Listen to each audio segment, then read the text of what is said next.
I just had one of those days where I woke up like ready to tear into the world, do everything I wanted to do today, everything I wanted to do and haven't been able to over the last, almost sounded drunk there, everything I wanted to do.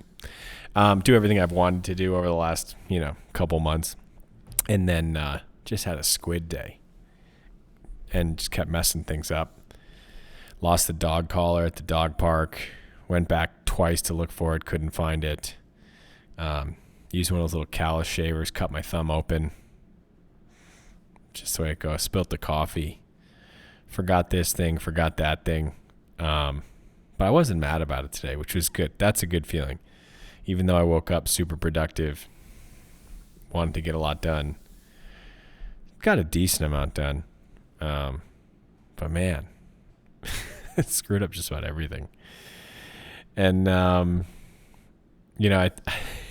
it reminded me, when I was younger, I would talk to my mom about this, and something would be going wrong. I'd be sad or, couldn't find my favorite Silver Surfer action figure or pooped in the tub again. Who knows? Whatever you do as a kid, so-and-so didn't write me a note back. And, my mom would say, well, you're only human. And I would say back to her, well, then I don't want to be human. And, man, I don't know. I still struggle with this, I struggle with this because I think what's so interesting about us is that, and everybody talks about this in like every self-help inner journey book, is like all of the things that make us great are like some of our just glaring weaknesses and frailties. But, today I was okay being human, messing up a lot of things. And I was so excited to get so much done today. And I guess I got some things done.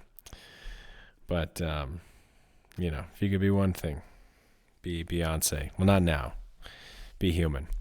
What else? Oh, yeah, thinking about feedback from yesterday.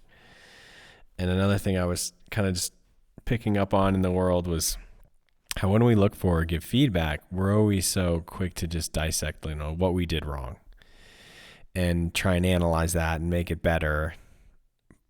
And yesterday we had talked about this whole idea of sometimes the best feedback is no feedback. You just rub some dirt in it, get out there, give it another shot, see what happens.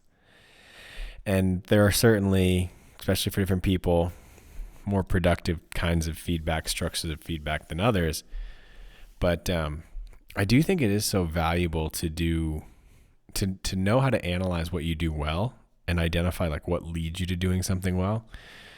I still to this day, I fucking hate's the wrong word, but it makes me uncomfortable, like squirmy, sweaty palms, vomit on the sweater. No. It makes me uncomfortable when I get feedback and someone's like, it was just really fantastic. I don't know how you do that, but that was amazing.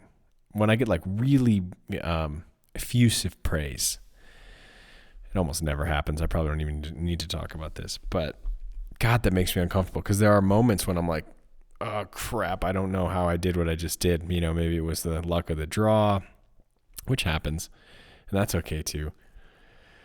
But I also think it's really important every once in a while, and not to go around gloating about it to other people, but to sit down and think about, well, what is it that I do well? That's one of my favorite scenes in The Office when Michael Scott is like going in for an interview and he's like, I work too hard, I care too much, and I think most of us probably, when we get in an interview or someone asks us like, what are your strengths? What are your superpowers? Man, I struggle with that question. Maybe it's because I don't have any. But I really admire people who can talk well about themselves and accurately identify what they're good at. And you got to know what you do well. And I think you got to know what you do well because it helps you continue to do it well. And ultimately, it'll help you knowing like all the steps and pieces you do to get there will ultimately help you make that thing even better if you want to. Some advice I received, and I think I've shared that here, was if you want something to get better, measure it. Doesn't work for everything, gentlemen, chill out. But I think it's really important advice because I think sometimes you have a skill that you're really good at, and maybe you have, pay enough attention to how it comes together or how you're able to do it, and it'll slowly get worse. Most skills are fungible, just like fitness. If you don't do it, you'll lose it over time. So I think that is something really, really, really important. And I think a lot of people I run into are also afraid of being like referred to as like arrogant or, self-absorbed. But you got to pay attention to yourself, what you do well and don't do well, in order to be really great. Because also, I think if you don't know what you do well, like I said, you don't know how to keep doing it. So stop being so obsessed with what you suck at. That stuff's easy to nail down and point out and identify. I think in some ways it's a lot harder to identify what am I good at, The other thing I think it's really terrifying to identify what you're good at is because it's a big fat planet, and statistically speaking, even the thing you're best at, there is somebody out there much better at that thing. And I think that's like a really scary thing too, if you're good at something and you're not aware of it, because, it's ephemeral. You could lose it at any moment. So it's a pretty humbling, I think it's more of a humbling exercise than it is an exercise of arrogance to really sit down and look at, what do I do well? How do I do it well?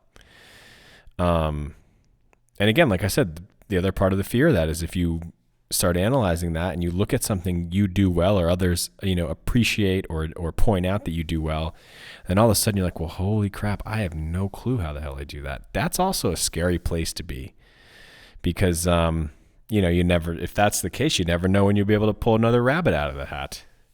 I thought about this one a lot today in a day where I did just about nothing well. Yeah, that's about it. That's all I got. Don't be human and analyze what you do well. That's pretty solid life advice. A couple things I'm listening to. Just started listening to Revenge of the Tipping Point by Malcolm Gladwell. I really like the analysis he does in his books. I really love talking to strangers. And then the same guy who wrote the book I've talked about a bunch, Behave, Sapolsky, he did a book on determinism, free will.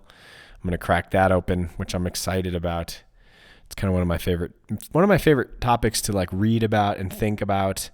But in like practicality, actuality, I think it's just like a black hole of doom to actually discuss that. But yeah, super fun to think about. That's where we're headed. And then also saw somebody posted something on the Instagram about a recent podcast, and I thought that was really cool because it like wasn't my mom or my wife. So appreciate you guys out there listening. We'll keep on keeping on. More tomorrow.